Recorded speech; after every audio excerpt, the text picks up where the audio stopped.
यकदम यसु मसीह के ज़िंदा और जलाली बबरकत नाम है, आप सबकी सलामती हो जी। तो मेरे अज़ीज़ों, मैं उम्मीद करता हूँ सभी खैर खैरियत से होंगे, तंदुरुस्त होंगे।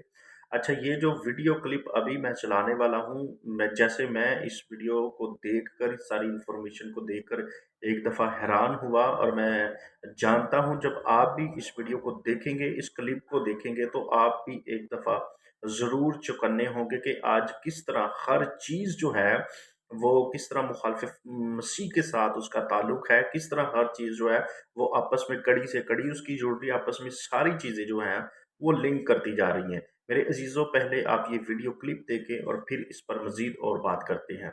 लेकर मैंने क्रॉस चेक किया और इसको क्रॉस चेक करने के बाद मैं आपके साथ शेयर कर रहा हूं जो मेरी सिचुएशन हुई। मुझे पूरी उम्मीद है कि आपके साथ भी ऐसा ही होने वाला है। आपके जो रोंगटे हैं वो खड़े हो जाएंगे और मुझे उम्मीद है कि आपकी जो आईब्रोज हैं वो भी ऊपर हो जाएंगी। तो शुरू करते हैं। इन्होंने हमसे कमेंट में बात की, इन्होंने कहा brother one more revelation I got today, read revelation 18:23। इन्होंने इंग्लिश में लिखा है, लेकिन मैं आपको बताना चाहता हूं कि ये कह रही हैं, बेसिकली कह रही हैं कि भाई मैंने एक और मुझे रेवलेशन मिला है, मुकाशफा मिला है। और मुकाशफा की किताब उसका 18वां बाब उसकी 23वीं आयत को अगर हम पढ़ते हैं और उसको खास तौर से अगर हम ग्रीक लैंग्वेज में, जिस लैंग्वेज में ओरिजिनली ये किताब लिखी गई थी, अगर उस लैंग्वेज में पढ़ते हैं तो हमें पढ़ने को मिलता है, इंग्लिश में वहां पर लिखा हुआ है, you deceive the nations with your sorceries. Sorceries जो है वो बेसिकली सॉर्ट ऑफ मैजिक है। और रेवलेशन 18:23 में इन्होंने आगे लिखा है कि जी जो वर्ड यूज हुआ है सोर्सरी के लिए, वो वर्ड वहां पर यूज किया गया है फार्मिकिया। इस पर ध्यान दीजिए, इस पर गौर कीजिए, क्योंकि आज जो कुछ हो रहा है ये उससे लिंक्ड करता है, ये चीज उससे लिंक्ड है। फार्मिकिया वर्ड यूज किया गया है ग्रीक लैंग्वेज के अंदर सोर्सरी के लिए, और सोर्सरी जो है वो बेसिकली मैजिक है, विचक्राफ्ट है। और जो वर्ड फार्मिकिया है इसका मतलब क्या क्या निकलता है? इसका मतलब निकलता है मैजिक, सोर्सरी, विचक्राफ्ट, एन्चेंटमेंट, ड्रग्स और मेडिकेशन। जी हां, आपने बिल्कुल सही सुना है, drugs and medication. English word जो फार्मेसी है वो इसी ग्रीक वर्ड फार्मिकिया से ड्राइव किया गया है। जो रूट वर्ड है वो फार्मिकिया है। गलतियों 5 बाब उसकी 21वीं आयत में जो कुछ लिखा है वहां पर वो जो वर्ड विचक्राफ्ट यूज हुआ है, उसके लिए भी ग्रीक लैंग्वेज के अंदर जो वर्ड यूज हुआ है वो भी इसका रूट वर्ड है, जिसको कहते हैं फार्माकोन। फार्माकोन जो है वो भी वर्ड इसी के लिए यूज होता है, फार्मेसी के लिए, या फार्मास्यूटिकल कंपनीज आपने नाम सुना होगा, फार्मेसी स्टोर या ड्रग स्टोर आपने नाम जरूर सुना होगा। इसी तरह इन्होंने और लिखा है कि मुकाशफा की किताब उसका 9वां बाब और उसकी 21वीं आयत में भी जो वर्ड यूज किया गया है वो भी फार्माकोन यूज किया गया है, जो कि ड्रग और पॉइजन के लिए इस्तेमाल होता है। पॉइजन बेसिकली कहते हैं जहर को। तो मैं काफी इसको देख के मैं काफी हैरान हुआ था ये इंफॉर्मेशन को लेकर। मैंने इसको क्रॉस चेक किया, क्योंकि कोई भी चीज मैं आप तक ऐसे नहीं पहुंचाना चाहता, मैं बिल्कुल उसको क्रॉस चेक करता हूं, उसके बाद ही आप तक पहुंचाता हूं। तो नेहा के लिए मैं थैंक यू करता हूं। थैंक यू नेहा, आपने हमारे साथ ये सारी इंफॉर्मेशन जो है वो शेयर की है।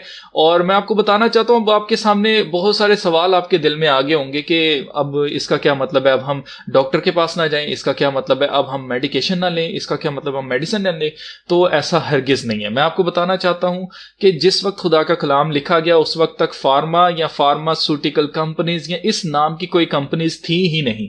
जिस वक्त खुदा का कलाम लिखा गया है, इसका मतलब क्या है, इसको समझ लीजिए। आपने नोट करना है कि ये जो लोग हैं जिन्होंने फार्मास्यूटिकल कंपनीज बनाई है, इन्होंने जब अपनी कंपनीज का नाम रखा है तो उन्होंने नाम क्या रखा है? इन्होंने रखा है फार्मा या फार्मास्यूटिकल कंपनीज या फार्मेसी।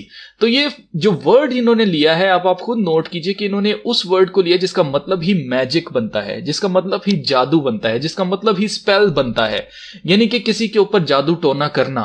तो उसी वर्ड को इन्होंने क्यों अपनी मेडिकेशन वाली जो कंपनीज है उसके लिए क्यों इन्होंने यूज किया? क्योंकि ये लोग वाकई ही जादू टोना करके केमिस्ट्री के फॉर्मूलाज और केमिकल्स वगैरह इस्तेमाल करके अद्वियात बनाते हैं। तो क्या अद्वियात लेना गलत है? हरगिज नहीं। अब नोट कीजिए, खुदा के कलाम में हमें यीशु मसीह हमें एक स्टोरी बताते हैं जो कि नेक सामरी की स्टोरी है।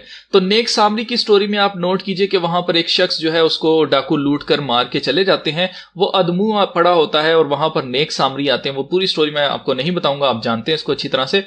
तो जो तीसरा शख्स आता है जो नेक सामरी होता है, वो वहां पर अपने गधे पर उस शख्स को लाद कर वहां पर सराय में लेके जाता है, एक हॉस्पिटल कह लीजिए, वहां पर लेके जाता है। और वहां पर जो उस वक्त के हिसाब से जो हॉस्पिटल हुआ करता था, वहां पर वो उसको पेमेंट करता है, वो जो ख्याल रखने वाला था उसको पेमेंट करता है कि इस शख्स का ख्याल रखा जाए, इसकी मरहम पट्टी की जाए। तो मरहम पट्टी जो है वो की जाती थी, पहले भी मेडिसिन या इस तरह की चीजें यूज की जाती थी, लेकिन वो जादू टोना नहीं था। अब क्या है आगे, खुदा का कलाम हमें क्या बता रहा है? हमें बता रहा है मुकाशफा की किताब 18वें बाब और 23वीं आयत में कि जो फार्मिकिया है उसके जरिए लोगों को, बल्कि कौमों को डिसीव किया गया है, यानी कि उनको गुमराह किया गया। आज के दौर में यह हो रहा है कि लोगों ने खुदा से दुआ करने के बजाय जो डॉक्टर है उससे दवा लेना ज्यादा पसंद कर रहे हैं लोग। और लोग क्या कर रहे हैं, उनका ईमान जो है वो सारा का सारा चला गया है मेडिकेशन के ऊपर, ना कि खुदा के ऊपर, कि खुदा शिफा देता है। दुआ से पहले होती थी, पहले डॉक्टर्स भी आपको कहा करते थे कि जी दुआ करें, खुदा ही शिफा दे सकता है, खुदा ही देगा, खुदा ही बचाएगा। लेकिन आजकल के डॉक्टर्स ये बात कहते ही नहीं। आजकल के डॉक्टर्स कहते हैं कि जी हम आपको ये मेडिसिन लिख के दे रहे हैं, इससे आपको आराम आ जाएगा। तो खुदा का कलाम हमें वार्न कर रहा है कि आखिर जमाना के अंदर जादू टोना, सॉर्सरी जो वर्ड है बेसिकली, या फार्मिकिया जो वर्ड है, इसमें से जादू टोना निकलता है, विच क्राफ्ट निकलता है, ड्रग्स निकलता है, ये सारी चीजें निकलती हैं। तो हमें ये चीज अपने ज़हन में रखना है कि खुदा का कलाम हमें बता रहा है जादू टोने के बारे में, कि जादू टोना आखिर जमाना के अंदर बहुत ज्यादा बढ़ जाएगा, जैसे मैं आपको अक्सर। जी तो मेरे अजीजों, ये वीडियो क्लिप मेरा दिखाने का बेसिक आपको मकसद ये था कि इस अखीर ज़माना में हर एक चीज़ कैसे लिंक्ड कर रही है। और ये बात सच है, एक हकीकत बन चुकी है कि आज ईमानदार भी, बिलीवर्स भी जो हैं, उनका ईमान उतना खुदा पर नहीं जितना अदवायात पर है। इस बात को हमें समझने और इस पर हमें गौर करने की ज़रूरत है। मेडिसन, मेडिकल, फार्मेसी, ये सारी चीज़ों का ताल्लुक पीछे से कहाँ से आ रहा है? मैं ये नहीं कह रहा, जैसे वीडियो में बताया, ये नहीं कि हम इन चीज़ों के खिलाफ हैं, दवाई के खिलाफ है, नहीं। आज हो ये रहा है कि हर शख्स साइंस पर, टेक्नोलॉजी पर इस कदर यकीन करता जा रहा है, इस कदर यकीन करता जा रहा है कि वो खुदा को भूलता जा रहा है, ईमान को छोड़ता जा रहा है। लेकिन हकीकत यह है कि जैसे खुदावंद यीशु मसीह ने कहा था कि जान देने तक वफादार रह तो मैं तुझे जिंदगी का ताज दूंगा। बाइबल मुक़द्दस के मुताबिक ईमानदार जो है उसका जागते रहना बहुत ही ज़रूरी है। और फिर लिखा है कि रूहानी शख्स जो है वो सब बातों को परख लेता है, मगर खुद किसी से परखा नहीं जाता। सो मेरे अजीज़ों, हमें इस वक्त टोटली रूह कुस की रहनुमाई में चलने की ज़रूरत है, और हर एक चीज़ को अंडरस्टैंड करने की ज़रूरत है, और हर एक उस बात को हमें समझने की ज़रूरत है जिससे हमारे ईमान में कमज़ोरी आए। खुदा के कलाम में लिखा है, खुदा का बंदा पलूस कहता है कि तुम अबलीस के हीलों से नावाकिफ नहीं हो। हर तरह से हमें खुद को कवर करने की जरूरत है, और टोटली हमारा ईमान खुदा यीशु मसीह पर होना चाहिए। जिस तरह पतरस का ध्यान, फोकस जब तक खुदा यीशु मसीह पर था, तब तक वो पानी पर चल रहा था। जैसे ही उसने अपने ध्यान को या फोकस को हटाया, उसके दिल में शक आया, तो वो डूबना शुरू हो गया। तो खुदा यीशु मसीह ने उसको आकर फौरन से क्या किया? पकड़ लिया। आज भी मेरे अजीजों, हमें हर एक चीज में बहुत ही ध्यानदार होने की जरूरत है। मैं किसी भी मेडिकल, साइंस या फिर फार्मेसी जो है जहां से अदवायात हम इस्तेमाल करते हैं, उनके खिलाफ नहीं।